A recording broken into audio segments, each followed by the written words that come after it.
I'm at ayahuasca, the vine, the medicine, it's like taking me back to the original mother. So I didn't know what was gonna happen. Now I'm thinking about it like, Ross, did I die? It was amazing. Hello and welcome back to my channel. My name is Paige, and in this video I'm going to be speaking about the details of my ayahuasca experience at the Rhythmia Life Advancement Center in Costa Rica. I had the most profound week probably of my entire life. Let's get into it. So in the last video, you would have watched more about my experience at Rhythmia, being an amazing place to do plant medicine for your first time, especially for your first time. The medicine taught me so much, and I'm super excited and super grateful to be able to share this with you. So again, just to recap, alongside your journey at Rhythmia doing ayahuasca, you're also encouraged to take part in the classes, and so doing breath work, doing yoga, learning about the spirituality aspect and metaphysics aspects of yourself really helped. But in terms of like the breath work, I want to give a special shout out to breathing and breath during your ayahuasca experience is so important. It is probably the single most important thing that you will do during your experience, because if you are breathing in the correct way, you are calming the experience down, you're getting out of your head and into your body, and that's what the whole experience needs to be. Your mind is a place which is like trying to control the experience, but you can't control the experience like that. I'm so grateful to have been taught that during my classes at Rhythmia, because breathwork is something that now I incorporate into my daily life, and it is fucking fantastic. All right, at Rhythmia I did ayahuasca 4 times over the week. So my first night of ayahuasca, you start evening plant medicine ceremony at 5:30. So we go to the Maloka, which is a sacred space to do the medicine. So the medicine ceremony is tailored to where it has come from. On the first 3 nights, the medicine was from Peru, so a lot of the ceremony was influenced by the indigenous and native Peruvian sort of customs around ayahuasca. As you go in, there's like beds put out everywhere, like mattresses, and you have like a pillow, you have a bucket, because something which is very common during your ayahuasca experience is to purge.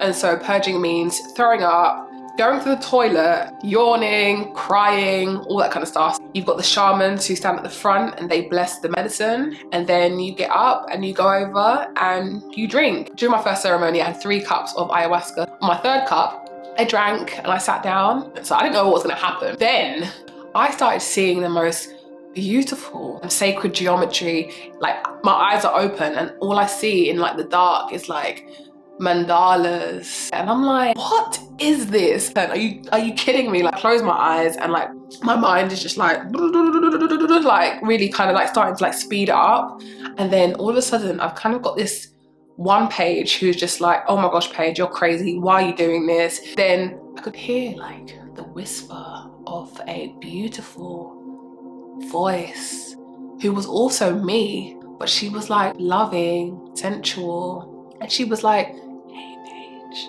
well done, so proud of you, you were so brave, you're fighting, you need to let go. You need to let go because the rest of the week is gonna get harder, okay? You need to let go now so you can learn how to do this. I got these 2 pages like battling it out in my mind. Whilst in the medicine, it's like you can sit back and observe, like you're the observer of your thoughts. What I learned from that bit was I'm really critical and judgmental of myself. Now I understand what the ego is. My ego was trying to keep me safe. It was like, this is crazy, okay? Other Paige was just like, no, you need to listen to me, because whilst your ego is trying to keep you safe, I'm trying to help you live. You have come here for a reason, and instead of letting your mind control this experience, you need to drop down into your body and let your heart control this whole experience. We have been taught to constantly be in our mind. We're not taught to like feel, and like, if I don't feel right about this, I'm not gonna do it. No, it's more about like, oh, well, I should do this, I should do that, I should do this, because we've been taught to be critical of ourselves. Because if we're critical of ourselves, we're not trusting ourselves. And that makes a good worker bee. I want you to be a slave to your mind, and you're not a slave to your mind. Communication that I am experiencing with the divine is what I should be listening to, and that means dropping down into your heart. That's what the medicine told me on night 1. To wrap it up, I also did purge, and whilst I was purging, it was like my mind was going racing, was like I release fear, I release guilt, I release shame, and at one point I needed to go to the toilet. So I started to crawl across the room to the bathroom. Someone came over to me and they were like, hey, You don't have to do this by yourself. Call for help. We're here to help you. And I looked up at this person and I was like, yeah. That was another like revelation I had during the medicine. It was like, yeah, you're right. Like, I don't have to do everything by myself. Like, I can ask for help. And you are well deserving of help. That's okay. The second night was the most profound night I had that week.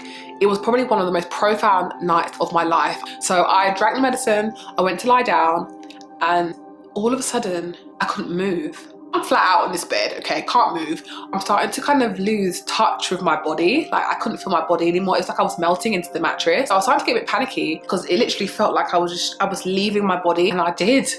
It was the most profound experience. What I saw, I can't even explain. It was the brightest colors and the brightest vivid experience ever, and geometric patterns that I was seeing. It was just powerful. And I remember like seeing this woman, but it was like a knowing of this kind of mother-like feeling, like the ultimate mother. But I could hear like a whisper in the background, like, let go, let go, you're safe. Mother Ayahuasca, she was speaking to me. She was telling me to come with her. And she was like, come with me, Paige. I'm gonna show you around my world.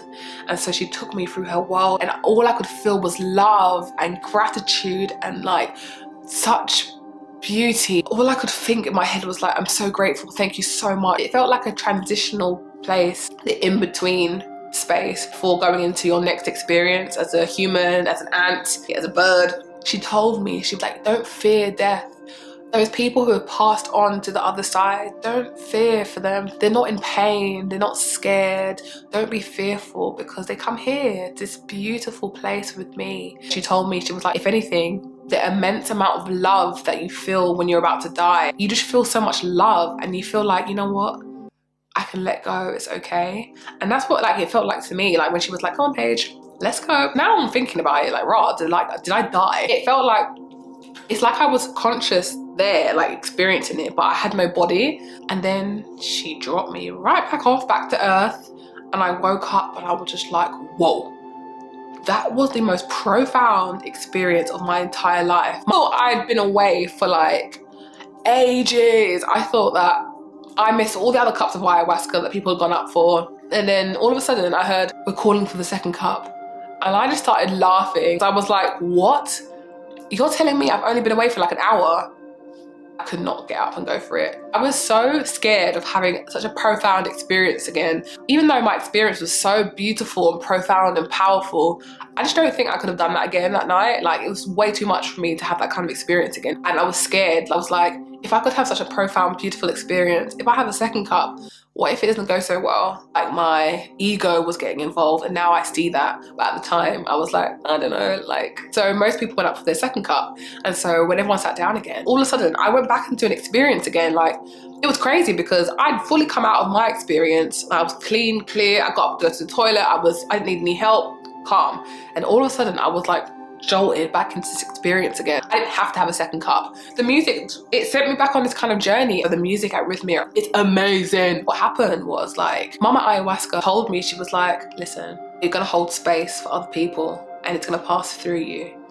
So don't worry, I'll be here to hold your hand whilst you're breathing through everyone else's pain.